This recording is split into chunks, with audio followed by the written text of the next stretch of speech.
This week I'm going to tell the Easter story, and I'm going to use what look like Easter eggs.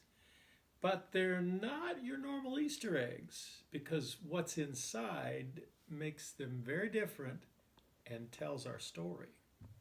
We begin with this blue egg, and inside is a donkey because remember, Jesus rode down the hill on Palm Sunday on a donkey. While everybody waved palm branches and everybody cried, Hosanna, which means save us now.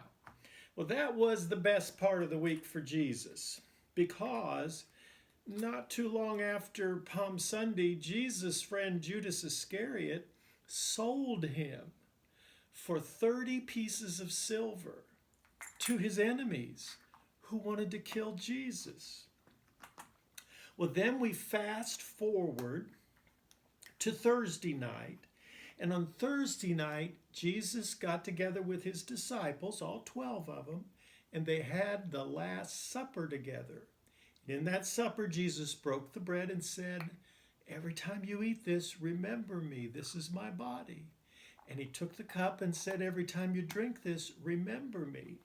This is my blood in the new covenant." After dinner, Jesus took his disciples out to the Garden of Gethsemane and they prayed. Well, they didn't pray. Jesus prayed and they slept. He even woke them up and they still went back to sleep. Jesus prayed 3 times, "Father, let this cup pass from me. Nevertheless, not my will, thine be done." And when Jesus was done praying, then some Roman soldiers came up and arrested Jesus, and his friend Judas Iscariot kissed him and betrayed Jesus to all of the bad people. Well, they took Jesus and they talked to him all night, and they hit him and they spit on him. And his friend Peter denied Jesus not once, not twice, but 3 times, said, "I don't know him." The next day, they condemned Jesus to die, and so first they whipped him. 39 times Jesus was whipped. And then after they whipped Jesus, they put a crown of thorns on his head, and it poked into his head, and it hurt really bad, and they made fun of Jesus. The Roman soldiers bowed down and said, "Hail, King of the Jews," but they didn't mean it.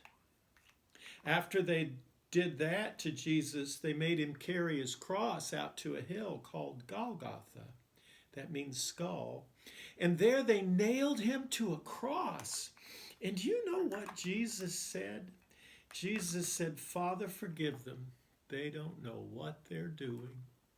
The soldiers at the foot of the cross played a game. They gambled for Jesus' clothes so that they wouldn't have to tear his seamless robe. And Jesus hung there on that cross for 1, 2, 3 hours. And then he said, "Father, into your hands I commit my spirit." And he breathed his last, and he died. Now, some Roman soldiers came up and they poked Jesus in the side with a spear, but he was already dead. It didn't hurt, but blood and water poured out of Jesus' body. So they knew he was really dead.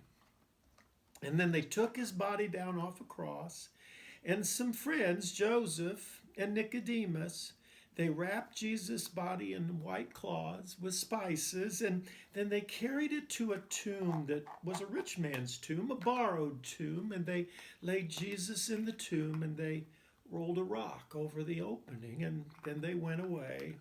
And that was Friday, the first day. He was in the tomb Saturday, the second day.